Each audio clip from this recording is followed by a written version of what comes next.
Hi, I'm Hi, Clarence. how are you? Oh, wow. I'm great. How are you? Great. Great. We're excited to see you. Great. Yes. I am very excited to see all of you. So, first of all, I love the show. It's fantastic. I just fantastic show. Tell me what was it about? You're welcome. Tell me what was it about the experience on Broad City where you all worked together that said we want to work together again? Well, it goes a little farther back than that because we were actually friends and had worked together back in New York in 2012. Jen and I were in a sketch group together, and Middle school sketch group. and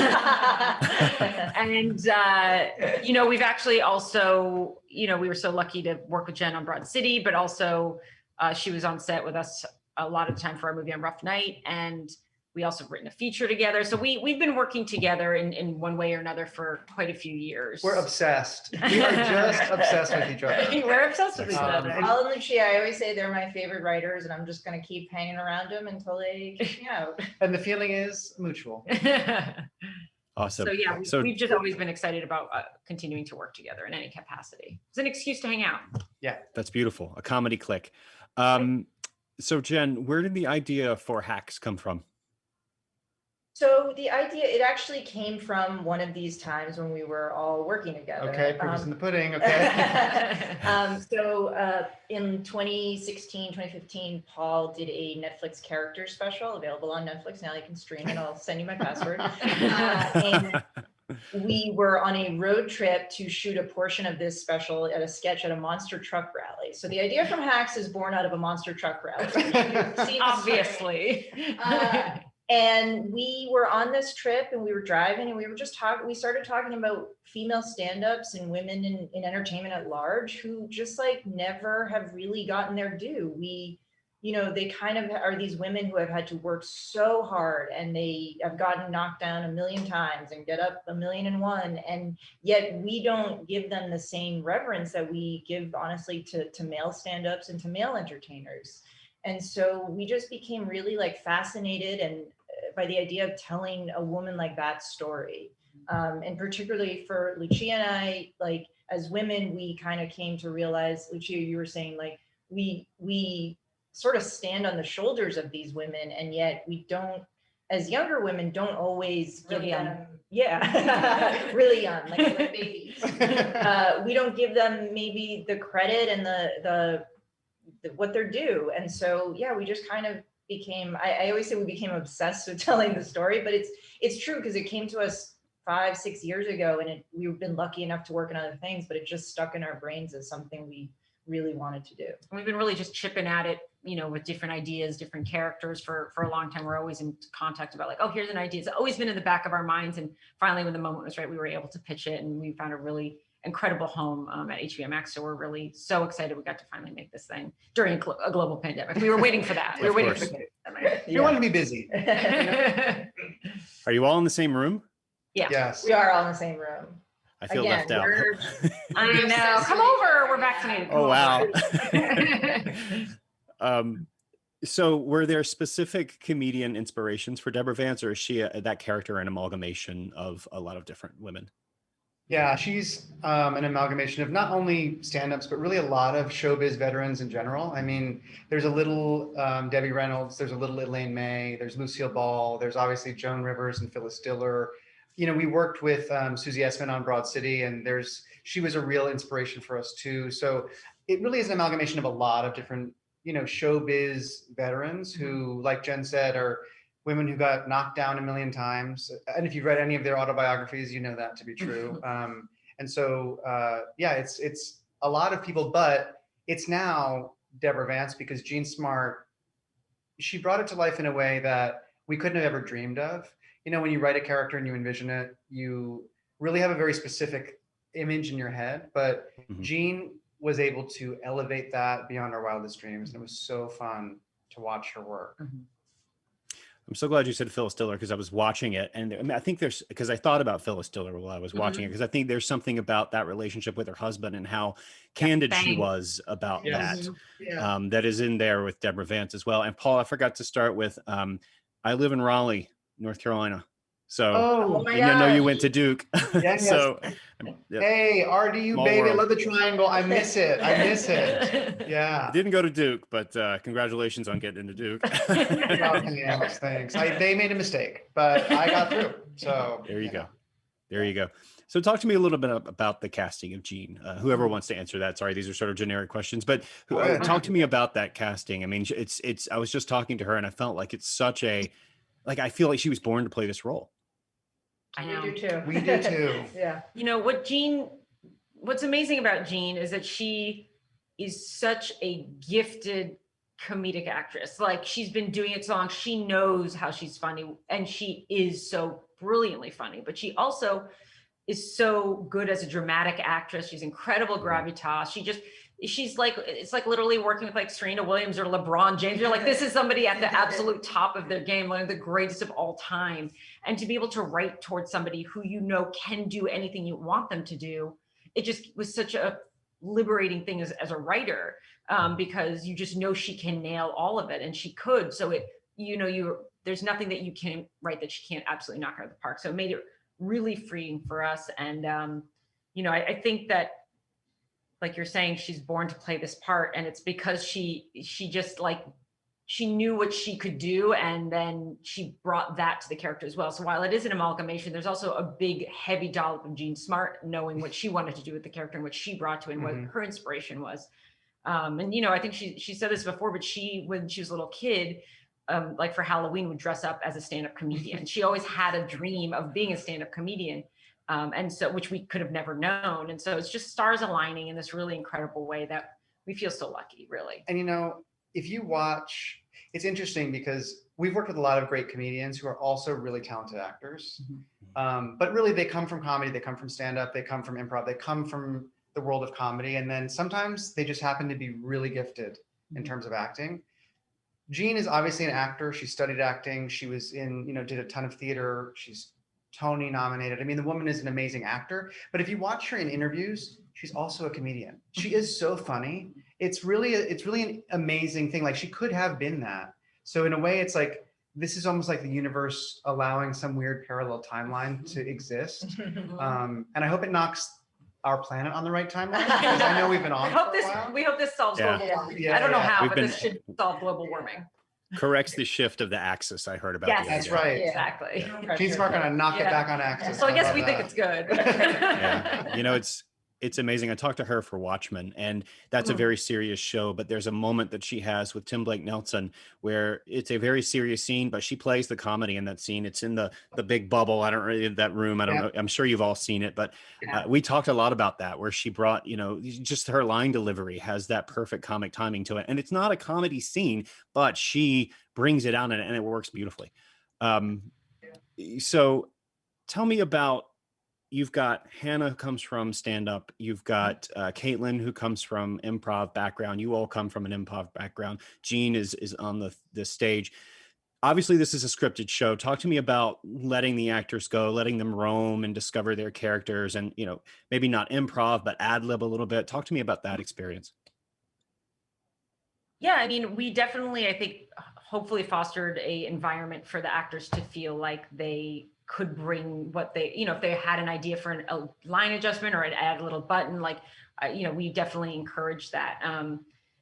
And sometimes they would fully just improvise lines and things that did end up in the show. And I think Broad City, we did that a lot, you know, like, actually a lot of people tend to think that Broad City was almost all improvised. And it's like, no, I actually spent a lot of time writing the dialogue to make it feel like it's real improvised stuff. And I think to an extent, you know, because these characters hopefully feel very lived in, I hope that people do feel similarly, like as if it is just happening and that it doesn't feel like you're smelling the writing. I hope, but yeah. And also Carl Clemens Hopkins, who also comes from theater. And so we really had, and Mark Indelicato, who's been on TV for 40, 50 years now. Even though he is 20 something. Yeah, he's in his 20s. But we had, you know, also other great, you know, we have multiple Tony winners on the show. I mean, we really were so blessed to have actors, again, at the top of their game. And yeah, it's an interesting thing, I think, sorry, refinish, just Yeah. to have actors who are, like what you said, a lot of them come from theater. They're not necessarily like coming from the Upright Citizens Brigade, so it's really interesting because there's a discipline and an ability to just do the tiniest thing, you know, to improvise or to ad lib within the lane. And it's not like, oh, we're going off the rails and this is going to be a deleted scene because they're inventing this whole thing, but instead to just speak in the language of the character and to fully embody the character in a way that, whether it's a button or a changed word or whatever it is, it's just like a slight adjustment that just makes it really sing. Sometimes we let Meg Stalter go off. Oh, with the exception of Meg Stalter. Meg Stalter has a blank check on this show. Yeah. Whatever she wants. So the show's set in Las Vegas, and it captures the vibe. I've been to Las Vegas twice, but it really captures that vibe of the entire city. How much time did you have to spend there? How did you know, to learn the vibe, learn the setting, make sure that it felt authentically located? That's a Jen question. Yeah, well, the interesting thing about this show is that I love Las Vegas. I got married there. I eloped there. Paul and Lucia hate Las Vegas. Well, I have to say, I've warmed to it. yeah, since you you're in warmed the show. to it. Yeah, Okay. And I've now experienced old Vegas That's and true, new parts that's of it. true, You know, yeah. when you and they first welcomed go, us with open arms. Yes, Really and they were did. very as a city. very good city. Let us shoot there. Yes. Delete. Yeah. But I'm like a long time. I love going to Vegas and like doing the whole stupid weekend, and then you want to get out of there as fast as possible. So I had spent a good amount of time there. But yeah, for the show, the three of us and our crew and stuff, we went a bunch for research and for scouting and stuff. And yeah, it was we really like. There's been so many depictions of Vegas where it is that weekend there where party crazy and then you're gone, and we really were interested in telling the side of it of like, what would it be like to live here? What would it be like to live here as a woman who's set up a kind of fortress here for many years? What would it be like as a 25-year-old who'd never been there and now they have to live in a casino?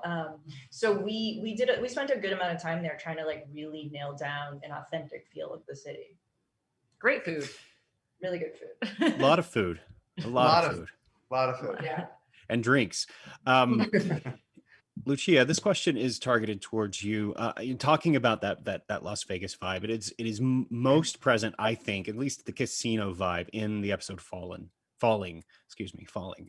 which is a funny episode, but is also, I find, incredibly heartbreaking in the exploration that Ava goes through with the person that she meets. I don't want to give any spoilers away, but what were you wanting to explore through this episode? Well, I'll say Paul actually directed that episode. Paul directed it. I'm sorry. No, Okay. Excellent. I am so impressed. But I'm just mimicking Lucia because I've watched her direct for years and I've been in things that she's directed for years. So I'm just copying her. To take So credit away from a man and give it to a woman is a great. That's actually- ad we're for all this about show. it. is I was not like, please answer it because we are so collaborative that I really do feel like it was like, the three of us, but Sure. But also, I don't know what your question was because once you said Lucia, I tuned out. I'm only What did you kidding. want to I'm only explore? kidding. What do you? Yeah. Well, yeah, I think, again, I don't want to give it away either, Right. but what happens in that episode is actually a phenomenon that happens in Las Vegas quite a bit. And so I think even from the writing process, we were really interested in that type of person that makes that choice. And it speaks to, I think, the dark underbelly of Vegas, because Vegas is really fun. It's really great. But like Jen said, on Sunday morning, it hurts and it's sad and you're coming down from a night of gambling and drinking and partying with your friends. But I think that was really, it did epitomize that thing which we wanted to have in the show, which is both the stage lights and spotlights and hair and makeup of Deborah Vance's show, but also the peek behind the curtain and the peek behind the scenes and the bowels of the casino and really what happens with security at the casino and all of that kind of workings of this very bizarre ecosystem that is Las Vegas. So hopefully that showed something that people don't even really always think about. They don't associate with Vegas, but like I said, is weirdly sadly a big part of life there. I want to talk about the character of Ava, and particularly in that episode, she talks about all the time, and maybe this is a question for you, Jen. She talks a lot about, I am self-absorbed. I am,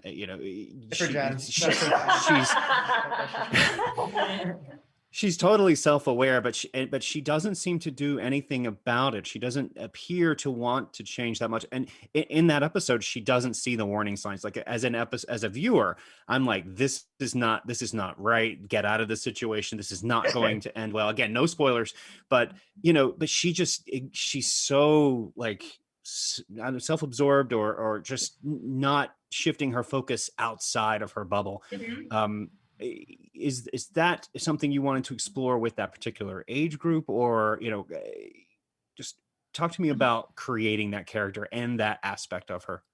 Yeah, it's not really it wasn't really an age thing. I would say that we all, as we developed this character, talked a lot about Hollywood and like working in this industry in a big way can mimic high school.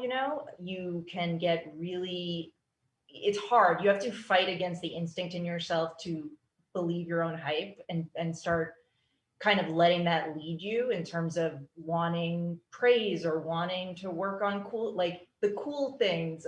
We talked a lot about like cool comedy, and what that means is like there are things that for whatever reason in our industry are seen as cool and people revere, and then there are things that people maybe look down on. And so it's kind of it's like taking the high school mentality and putting it onto this industry that Ava works in, that she perhaps, because of maybe something she wasn't given growing up or as she developed, she like bought really hard into her own hype, and that kind of deficiency she had that way, she really started feeding it with the kind of side of the industry that you should try not to give too much attention to. And so you're totally right that when we meet her and the thing she has to work on and develop is learning self-awareness, and it comes into play when she, really starts learning about Deborah and seeing Deborah in a new light. And so, yeah, it's not really an age thing. It's kind of our, I don't know, it's an observation I think we all have kind of had working in this industry. And it's a part that, that we all battle against ourselves. Yeah, totally. Right. It's easy for me, but it can be hard. And the episode really is I hope it comes off this way, is a bit of a turning point for her. So the rest of the season, has a slightly different emotional growth for her. She is different in the subsequent episode where they go to the relaxation facility. Yeah. Talking about the relationship between Ava and Deborah, it's officially described as a mentorship. I think it evolves into something of a mother-daughter relationship where they're both, it seems like they both look to each other for something that they don't have in their traditional family structure. Let's put it that way. Yeah. Sure. Will we ever explore further Ava's family relationship? Because I know there's a phone call, but I don't think there's much more other than that. Is that something that comes up? I forgot you haven't seen the rest of it. No, I've only seen 6 episodes. You need to see them all. Well, they need to give them to me. We have to finish making them, but Oh, wow. We are still editing, Still editing. We do explore her family. And in the same way, I think we also learn more about Deborah's family, as you have seen some of in the first 6. Mm-hmm. And like you said, they do fill holes for each other. That, I think it's a really complicated thing. And I think also that's one of the things I feel like is the most us in the characters, is it's also about 2 people, regardless of age, connecting with their sense of humor. Because when you do connect with people who you share sensibility with and sense of humor with, I mean, it's why you're friends with your friends, or, you know what I mean? It's because we laugh together and we enjoy each other's company. And especially when you're a comedian and you joke and make each other funnier and better, it's such an intoxicating feeling. Again, it's why we've worked together so much, the 3 of us. But I think that's an interesting thing that can't even be familial. It can't be a mother-daughter thing. It's a thing that really I feel like is unique. And no matter what your art is, I feel like that's true of musicians who come together, or bandmates who are like, wow, I love working with this person. And you know what I mean? I think that is the creative process in general. And so them being creative collaborators and creative lovers, I'm going to say, was like an exciting thing to explore for us. But you do see more of Ava's family, I think was the short answer to the question.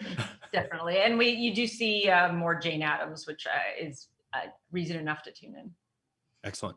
So last question for you. I know you're finishing editing the current season, but do you have ideas, thoughts about a second season? What you would explore there, or is it too soon to say? Well, it is somewhat hinted at in the finale. So, Okay. Sorry. Wait, I'll be patient. But, we want you to see them soon. I'm like, I watch them know. now. Yeah. They're We'll get it. unfinished, We'll but get watch it them to now. you. We Yeah. do hope at the very least that the season goes to places where you don't see it coming. And much Okay. like episode 5, I guess you said you kind of saw it coming, but Yes. but I'm hoping that you don't really see where the season is going. And so who knows where we would go in season 2. I can't wait for you to see them because they are my favorite episodes. I think the latter half Awesome. of the season is even stronger. Yeah. Well, I love the first half, so I cannot wait to see the rest. Thank you so much for the time. I love so the much. show, and Thank you. congratulations on it. So Thank nice you to so meet you. much. Thank you Very for your nice to meet you. questions. Great. Thank you. Take care.